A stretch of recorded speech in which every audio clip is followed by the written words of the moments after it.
নমস্কাৰ সকলোকে স্বাগতম জনাই ষ্টুডিঅত মই জাহ্নবী ইৰৰ আনন্দৰ মাজতে নুৰুল হকৰ সৈতে সংঘটিত হৈছে খুকাবহ ঘটনা নুৰুল হকৰ মৃত্যুক কেন্দ্ৰ কৰি উত্তপ্ত পৰিস্থিতিৰ সৃষ্টি হোৱা দেখিবলৈ পোৱা গৈছে নিজ ঘৰত ফেনৰ মেৰামতি কৰি আছিল আৰু সেই সময়তে আঘাতপ্ৰাপ্ত হয় নুৰুল হক আঘাতপ্ৰাপ্ত নুৰুল হকক হাস্পতালত ভৰ্তি কৰা হৈছিল কিন্তু চিকিৎসক নথকাৰ বাবে নুৰুল হকে মৃত্যুক সাবটি লোৱা বুলি অভিযোগ উত্থাপন হৈছে আৰু সেই অভিযোগৰ পাছতে এতিয়া হাস্পতালত শ শ লোকে পৰিস্থিতি উত্তপ্ত কৰি তোলা দেখিবলৈ পোৱা গৈছে লৈছো এই মুহূৰ্তৰ সবিশেষ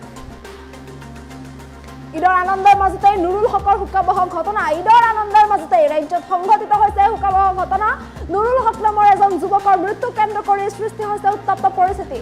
নুৰুল হক নামৰ এজন যুৱকে মৃত্যুক সাবটি ল'বলগীয়া হয় যাৰ পিছতে এতিয়া পৰিস্থিতি উত্তপ্ত হৈ পৰিছে নিজ ঘৰত ফেন মেৰামতি কৰি থাকোঁতে আহত হৈছিল নুৰুল হক আৰু ইয়াৰ পাছতে গুৰেশ্বৰৰ নিজ কাউৰবাহা খণ্ড প্ৰাথমিক স্বাস্থ্য কেন্দ্ৰত ভৰ্তি কৰা হৈছিল নুৰুল হকক কিন্তু স্বাস্থ্য কেন্দ্ৰত চিকিৎসক নথকাৰ বাবে আন এখন হাস্পতাললৈ নিয়াৰ সময়তে মৃত্যুক সাবটি লয় নুৰুলে আৰু ইয়াৰ পাছতে চিকিৎসক নথকাক লৈ সৃষ্টি হয় উত্তপ্ত পৰিস্থিতি বৰ্তমানেও নিয়ন্ত্ৰণ হোৱা নাই পৰিস্থিতি আৰু বৰ্তমানেও পৰিস্থিতি নিয়ন্ত্ৰণলৈ অহা নাই কিয়নো ৰাইজে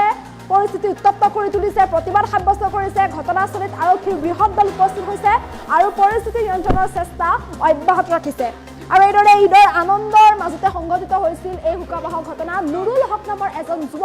যুৱকজনে নিজৰ ঘৰতে ফেন মেৰামতি কৰি আছিল আৰু ফেন মেৰামতি কৰি থাকোঁতে হঠাৎ ইলেক্ট্ৰিক শ্বক লাগি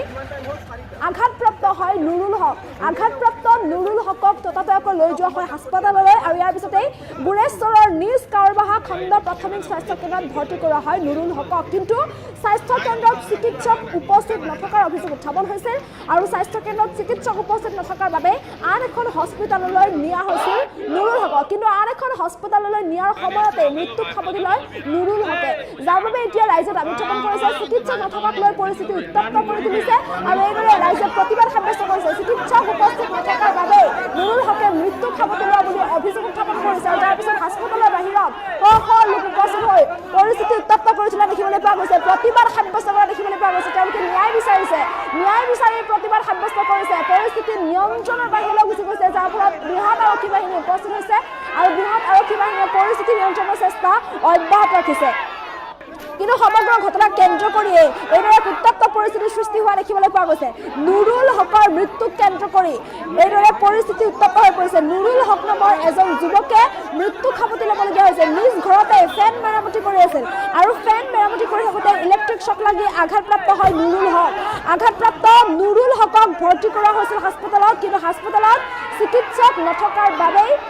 নুৰুল হকে মৃত্যুক সাবটি লোৱা বুলি অভিযোগ উত্থাপন হৈছে চিকিৎসক উপস্থিত নথকাৰ বাবে আন এখন হাস্পতাললৈ নিয়াৰ যোজনা কৰিছিল আৰু সেই সময়তে মৃত্যুক সাবটি লয় নুৰুল হকে যাৰ পিছত ৰাইজে এতিয়া পৰিস্থিতি উত্তপ্ত কৰি তুলিছে ৰাইজে প্ৰতিবাদ সাব্যস্ত কৰিছে চিকিৎসক নথকাৰ বাবে নুৰুল হকে মৃত্যুক সাবটি লোৱা বুলি অভিযোগ উত্থাপন কৰিছে আৰু ইয়াৰ পিছতে ৰাইজে এতিয়া ন্যায় বিচাৰি এইদৰে প্ৰতিবাদ সাব্যস্ত কৰা দেখিবলৈ পোৱা গৈছে সমগ্ৰ ঘটনাক কেন্দ্ৰ কৰি এই পৰিস্থিতি উত্তপ্ত হৈ পৰিছে নুৰুল হকৰ মৃত্যুক কেন্দ্ৰ কৰি এইদৰে তীব্ৰ প্ৰতিবাদ সাব্যস্ত কৰা দেখিবলৈ পোৱা গৈছে ৰাইজে পৰিস্থিতি নিয়ন্ত্ৰণৰ বাবে বৃহৎ আৰক্ষী বাহিনী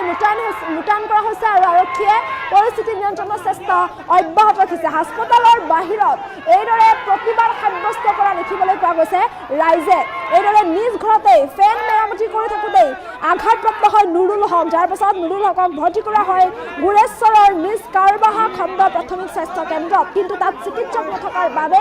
আন এখন হাস্পতাললৈ নিয়াৰ সময়তে মৃত্যুক সাবটি লয় নুৰুল হকে চিকিৎসক নথকাৰ বাবে নুৰুল হকে মৃত্যুক সাবটি লোৱাৰ অভিযোগ উত্থাপন হৈছে যাৰ পাছতে এইদৰে গুৰেশ্বৰত এইদৰে পৰিস্থিতি উত্তপ্ত হৈ পৰিছে আৰু এইদৰে হাস্পতালৰ বাহিৰত ৰাইজে প্ৰতিবাদ সাব্যস্ত কৰিছে দাবী উত্থাপন কৰিছে ন্যায় বিচাৰিছে ভুক্তভোগীৰ ন্যায়ৰ দাবীত ৰাইজে এইদৰে প্ৰতিবাদ সাব্যস্ত কৰা দেখিবলৈ পোৱা গৈছে হাস্পতাল চহৰৰ বাহিৰত পৰিস্থিতি উত্তপ্ত হৈ পৰা দেখিবলৈ পোৱা গৈছে সমগ্ৰ ঘটনাক কেন্দ্ৰ কৰিয়ে এক অভাৱনীয় পৰিস্থিতিৰ সৃষ্টি হোৱা দেখিবলৈ পোৱা গৈছে ঘটনাস্থলত আৰক্ষী উপস্থিত হৈছে আৰক্ষীয়ে পৰিস্থিতি নিয়ন্ত্ৰণৰ চেষ্টা অব্যাহত ৰাখিছে গুৰেশ্বৰত সংঘটিত হৈছে এই ভয়ংকৰ ঘটনা যি ঘটনাক কেন্দ্ৰ কৰি এতিয়া অঞ্চলজুৰি তীব্ৰ চাঞ্চল্যৰ সৃষ্টি হোৱা দেখিবলৈ পোৱা গৈছে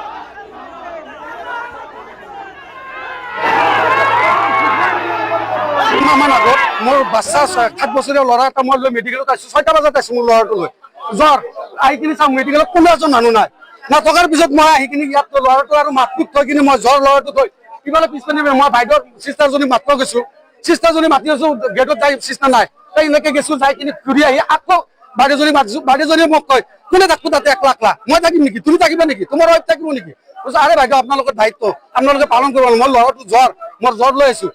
আমি নোৱাৰো তাৰপিছত তাই এই মেডিকেলৰে এজন কাম কৰে নেকি তেখেতৰ কাহুৰবাৰ চকত তেখেতৰ ফাৰ্মাচী আছে এই ফাৰ্মাচীৰ পৰা তেখেতে আহি ইয়াত চিকিৎসা কৰে মেডিকেলত এনেকুৱা ধৰণে এই মেডিকেলৰ হেৰি চলে মই আৰু ভালে কেইদিন পাইছো এনেকুৱা এই মেডিকেলৰ গাফিলতি ডক্টৰ নাথাকে ডক্টৰ কোনে যে থাকে তাৰপিছত চিষ্টাৰজনী মোক কৈছে কি যে তুমি এটা কাম কৰা তেনেহ'লে ডক্টৰ এছডিএম বাইদেউ কমপ্লেইন কৰা তেতিয়া ডক্টৰ আহিব মোক এনেকুৱা ধৰণৰ উপদেশ দিয়ে এছডিএম বাইদেউ আমাৰ বাইদেউজনীক মই চিনি নাপাওঁ একচুৱেলি মই তাৰপিছত মই নম্বৰ বিচাৰিছিলো ইয়াতো ডক্টৰ মই দেখাই নাই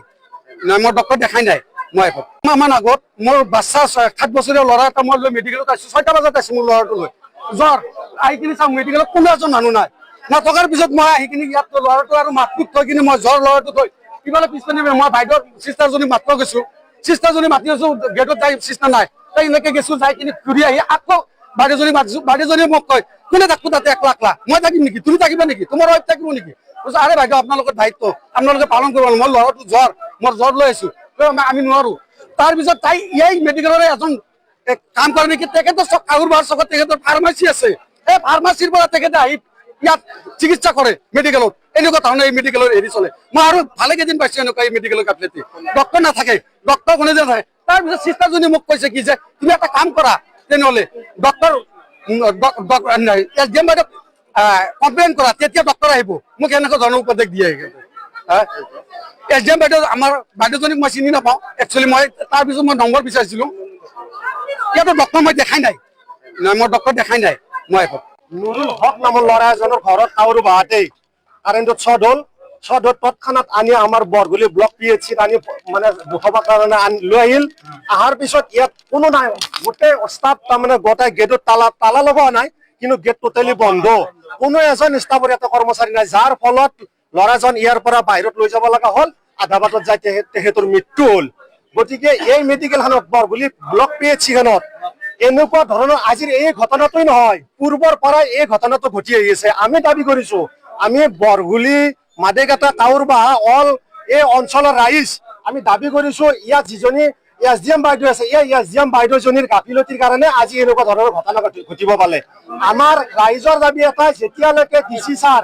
এই বৰগুলি ব্লক PHCত উপস্থিত নহ'ব তেতিয়ালৈকে আমি এই ডেড বডি ইয়াৰ পৰা ঘৰলৈ লৈ যোৱা নহয় আৰু আমি দাবী কৰিম যে ইয়াত দুজনীমান নাৰ্ছ মানে চিষ্টাৰ আছে ইয়াত এই চিষ্টাৰ কেইজনীৰ ব্যৱহাৰ একেবাৰে বেয়া আজি ৰাতিপুৱাৰ ভাগত আমাৰ ইয়াৰে স্থানীয় যুৱক এজন আজিবৰ ৰহমান বুলি ল'ৰা এজন ইয়াত আহিছিল সেই ল'ৰাজনে মোক ফোন কৰিছিল ফোন কৰাত মই গোটেইখিনি বস্তু ভিডিঅ' কৰিব দিলো ভিডিঅ' কৰিব দিয়াত মই বাইদেউক দি এছডিএম বাইদেউক এছডিএম বাইদেউক দিয়াৰ পিছত সেই এছডিএম বাইদেউ চিষ্টাৰজনীক ফোন কৰিলে চিষ্টাৰজনীয়ে আমাৰ আজিবৰ ৰহমানক কি কয় যে আপোনালোকে এনেকুৱা সৰু সৰু কথাত এনেকুৱা ধৰণৰ মানে ওপৰত লাগি গুচি যায় তে আপোনালোকে চিন্তা কৰক ইয়াত তাৰমানে এই বৰগুলি ব্লক PHCখনত কেৱল মাল খাৱাৰ ঘাটি আছে ইয়াতে ৰাতি আপোনালোকে আহিব আহি পেলাই চাব ইয়াতে 10